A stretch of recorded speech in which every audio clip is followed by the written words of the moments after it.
नमस्कार दोस्तों, मेरा नाम है वीके शर्मा और आप देख रहे हैं सर्व कल्याण न्यूज़।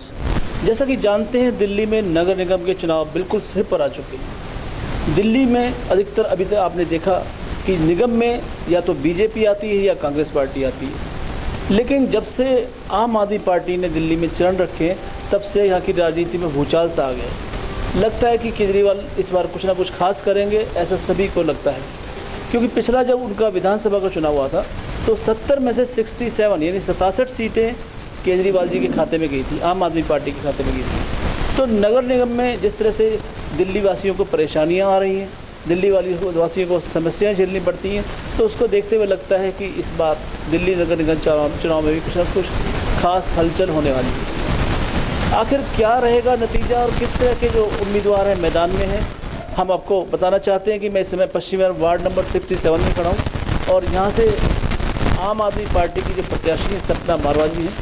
तो आइए सीधे मुलाकात कराते हैं आपकी सपना मारवा जी से और जानते हैं कि उनके मन में अपने दिल्ली वासियों के लिए क्या क्या बातें हैं।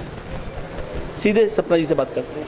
नमस्कार मैडम, सर्व कल्याण न्यूज़ में आपका स्वागत है। नमस्कार जी।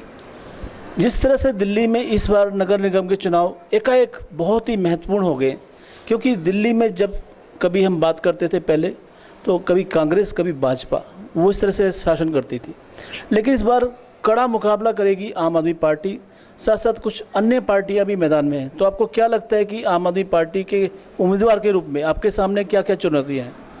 सबसे पहली चुनौती तो मेरे सामने यही है कि जो एमसीडी में जो भाजपा और कांग्रेस द्वारा फैलाया गया भ्रष्टाचार है, जो पिछले 20 साल से वो लगे हुए हैं और पिछले 20 साल से कभी कांग्रेस कभी भाजपा, जैसा कि अभी आपने खुद ही कहा, और वो उनके द्वारा जो भ्रष्टाचार फैलाया जा रहा है, सबसे पहले तो सबसे बड़ी चुनौती होगी उस भ्रष्टाचार को दूर करने की। और दिल्ली को पिछले कुछ सालों में, पिछले 4-5 सालों के अंदर दिल्ली को जिस तरीके से कूड़ा घर बना दिया गया है, इतनी गंदगी हर तरफ, जिनसे इतनी बीमारियाँ, कभी डेंगू कभी मलेरिया, पिछले साल कितना डेंगू मलेरिया हुआ, वो सिर्फ इस वजह से कि दिल्ली की गंदगी साफ नहीं होती, दिल्ली को बिल्कुल कूड़े का ढेर बना दिया गया। सबसे पहली प्राथमिकता मेरी होगी कि दिल्ली को साफ सुथरा बनाया जा सके, इस गंदगी को दूर किया जा सके। हमारे दर्शक ये जानना चाहते हैं, सपना जी जो बात कर रही हैं आज चैनल के इस माइक पर बात कर रही हैं, तो आपका परिचय हमारे दर्शकों से हो जाए कि आप एक गृहिणी हैं या एक अपनी व्यवसायी हैं, क्या किस रूप में हम आपको देखें? जी, मेरा नाम सपना मारवा है, मैं एक गृहिणी हूँ। वैसे मैं एक आंगनवाड़ी कार्यकर्ता के तौर पर कार्य करती हूँ और कुछ सामाजिक गतिविधियों से भी जुड़ी हुई हूँ। तो ये अचानक से राजनीति से प्रेम कैसे हो गया? राजनीति से प्रेम ऐसे हो गया कि मैं अपनी आंगनवाड़ी के थ्रू कुछ सामाजिक कार्य करती थी, तो मैं जब ऐसे एरियाज़ में जाती थी, देखती थी कि जहाँ इतनी गंदगी फैली हुई है और वहाँ उनकी सुध लेने वाला कोई नहीं है, चारों तरफ गंदगी है, और उन बच्चों को देखती थी जो छोटे छोटे बच्चे उन्हीं गंदी नालियों की तरफ, कीचड़ की तरफ उनको क्रॉस करके जा रहे हैं, इधर उधर घूम रहे हैं। तो कभी कभी मेरे मन में आता था कि कुछ तो ऐसा चीज़ होनी चाहिए जिससे इनका जीवन स्तर थोड़ा सा सुधर सके। अक्सर देखा गया जो गृहिणियाँ होती हैं उन्हें घर संभालने में काफ़ी वक्त लग जाता है, बहुत मेहनत करनी पड़ती है, और आप राजनीति की तरफ कदम बढ़ा रही हैं, राजनीति बल्कि आ ही गई हैं। तो क्या लगता है कि परिवार किस तरह से आपके बिना अपना कार्यभार संभाल पाएगा?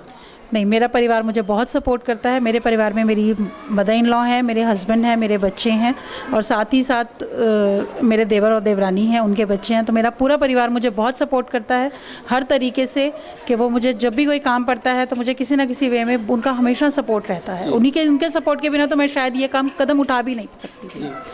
आप पश्चिम विहार में रहते हैं और पश्चिम विहार की जनता काफ़ी कह लें कि एकेडमिक रूप से पढ़ी लिखी है, सक्षम लोग भी रहते हैं यहाँ पर, और ऐसी जनता के बीच में जब अपनी राजनीति के लिए आप मैदान में आ रहे हैं, तो आप क्या मानते हैं क्या क्या प्रमुख समस्याएं लोगों की हैं जिनके लिए आप अपनी तरफ से वादे करने जा रहे हैं, उनसे बातचीत करने जा रहे हैं? सबसे पहली प्रमुख समस्या तो हर किसी की है सफाई की, क्योंकि सफाई ये नहीं है कि सफाई सिर्फ झुग्गी झोंपड़ियों में नहीं है, सफाई फ्लैटों में भी नहीं है और सफाई कोठियों के आसपास भी नहीं है। क्योंकि जब पिछली बार बीमारियां फैली थी तो वो बीमारियां हर क्षेत्र में फैली थी, ऐसा नहीं था कि जो बहुत बड़े बड़े इलाके हैं या जो बहुत अच्छे पॉश एरियाज हैं वहाँ नहीं थी, या बहुत ज़्यादा जो निचले तबके के इलाके हैं सिर्फ वहाँ थी ये बीमारी फैली थी, सब जगह फैली थी। सबसे पहला मेरा काम होगा दिल्ली की सब गंदगी को साफ़ करना, किसी भी तरीके से अपने वार्ड को बहुत ज़्यादा साफ़ सुथरा और बहुत सुंदर बनाना। दूसरी चीज़ है पार्कों की बदहाली, क्योंकि जितनी हम पार्कों को देख रहे हैं कि एक भी पार्क मेंटेन नहीं है। ऐसे पार्क हैं जहां बैठना तो बहुत दूर की बात है, आप वहां आधा घंटा खड़े भी नहीं हो सकते हैं। और तीसरी चीज़, बच्चों के लिए कुछ ना कुछ ऐसी सुविधाएं, क्योंकि बच्चे खेलेंगे तो पार्क्स में आके खेलेंगे। मैं ये चीज़ ज़रूर चाहूँगी कि जब भी हम MCD जीत कर आएँ तो हम बच्चों के लिए, उनके लिए कुछ इंडोर एक्टिविटीज़ को हम बढ़ावा दें, ताकि आजकल के बच्चे जो ये गेम्स में लगे रहते हैं कंप्यूटर पे और मोबाइल्स में, इससे थोड़ा सा बच्चे बाहर निकल सकें। आपके यहाँ मेरे ख्याल से B1 क्षेत्र में एक चिल्ड्रंस पार्क भी है, जिसको कुछ और नाम दिया गया है, मन्नू पार्क नाम दिया गया है। तो उसका जो स्वरूप रहा था पहले, बीच में बिगड़ गया था, लेकिन फिर से स्वरूप बढ़ने लगा है। तो क्या ऐसे ही पार्क डेवलप करना चाहते हैं? बिल्कुल, मैं ऐसे ही पार्क डेवलप करना चाहती हूँ। कुछ पार्क इस तरह के जिनमें सिर्फ आउटडोर एक्टिविटीज़ हो सकें, जैसे कहीं पे बच्चे बैडमिंटन खेल सकें, उनके लिए बैडमिंटन के कोर्ट्स बन सकें। कुछ पार्क्स ऐसे हों कि हम उसको कुछ ट्रैक्स की तरह से बना सकें, जिसमें थोड़ा सा रनिंग ट्रैक्स हो सकें, या कोई इस तरीके से फुटबॉल के लिए बन सकें पार्क्स, कि जहाँ बच्चे जाकर अपनी इंडोर आउटडोर एक्टिविटीज़ तो करें ही, साथ में अपनी प्रतिभा को भी निखार सकें। जी, नगर निगम का काम ये भी होता है कि वो अपने क्षेत्र में आवारा कुत्तों की जो पकड़ करे और पकड़ करके उनको निषेध करे इलाके से।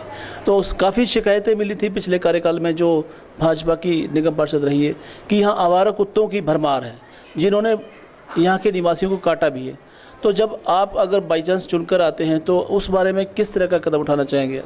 मैं यही चाहूँगी कि जो आवारा कुत्ते हैं उनको पकड़कर या तो उनके लिए कुछ ऐसा बना दिया जाए कि उनको वहाँ रखा जा सके, या कम से कम उनको किसी और एरिया की तो बात नहीं कहूँगी, लेकिन ये ज़रूर कहूँगी कि कुछ भी इस तरीके की हम पॉलिसी ज़रूर बनाएंगे इसके बारे में, कि उनकी संख्या कम हो सके और आगे उनकी जनसंख्या ना बढ़े। महिला होने के नाते सपना मरवा जी, आप इस क्षेत्र में वोटरों से आसानी से मिल पा रहे हैं और आपको अपना विश्वास जमाने में भी आसानी हो पा रही है। तो अपने पार्टी की जो बातें हैं, अपनी पार्टी का जो एक एजेंडा है, उसको जनता तक पहुंचाने में कितनी तकलीफ़ हो रही है या कितनी आसानी हो रही है आपको?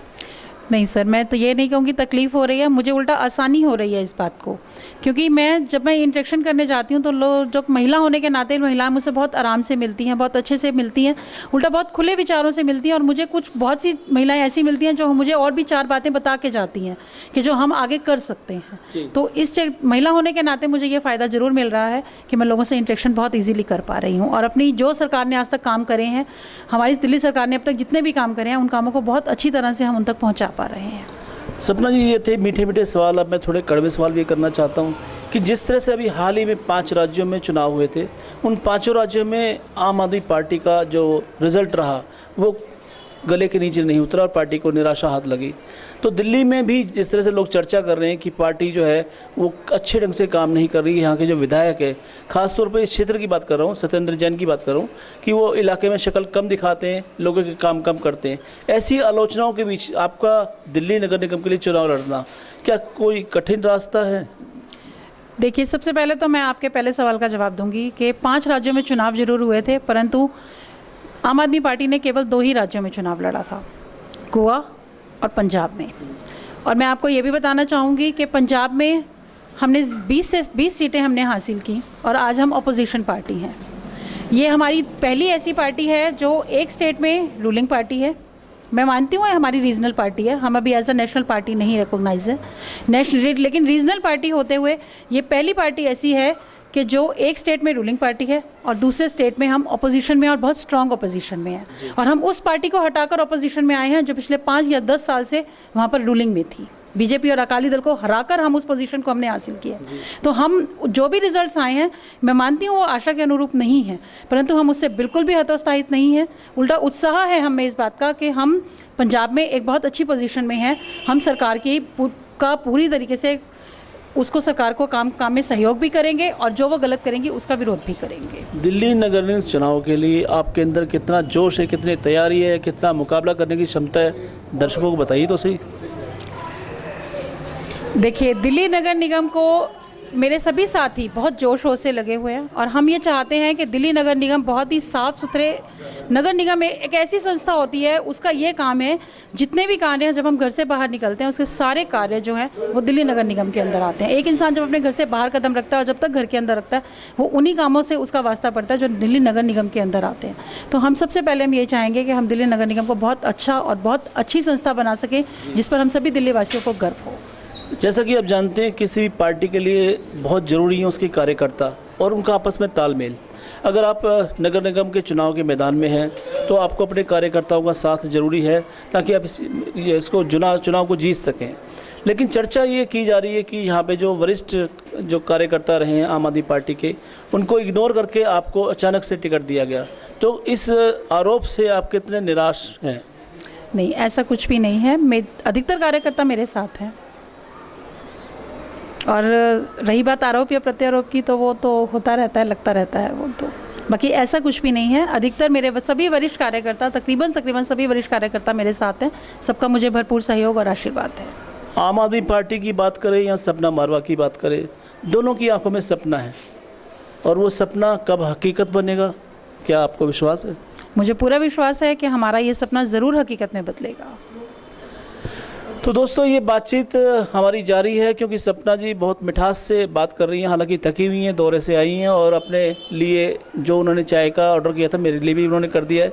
और मैं चाहता हूं कि आने वाले समय में जो इलेक्शंस हों तो आप अपने घर से निकलिएगा ज़रूर, और अपने हाथों से वोटिंग मशीन का बटन ज़रूर दबाइएगा, क्योंकि अगर आप वोट देते हैं तो अपने लोकतंत्र को मजबूत करते हैं। और सपना जी से आखिरी सवाल मैं करना चाहता हूँ कि सपना जी, जिस तरह से आप मेहनत कर रही हैं, क्या आपको लगता है कि जो क्षेत्रवासियों का प्यार है आपके साथ बरकरार रहेगा, या सिर्फ एक दिखावा है ये भी चुनाव के दौरान में, और वोट का रिजल्ट कुछ और आएगा? देखिए, वोट का रिज़ल्ट कुछ भी हो, परंतु मैं लोगों के लिए अब तक भी काम कर रही थी, और मैं आगे भी उनके लिए ऐसे ही काम करती रहूँगी। बाकी मैं चाहूँगी ज़रूर कि जनता मुझे वोट दे और जिताए, ताकि मैं उनके लिए और अधिक काम कर सकूँ। धन्यवाद। धन्यवाद। तो दोस्तों, ये थी एक मुलाकात पश्चिम विहार क्षेत्र के वार्ड नंबर 67 से आम आदमी पार्टी की प्रत्याशी सपना मारवा जी से। अगले दौर में हम बात करेंगे किसी और प्रत्याशी से, किसी और क्षेत्र में। तब तक के लिए वीके शर्मा को इजाज़त दीजिए। सर्व कल्याण न्यूज़ देखते रहिए।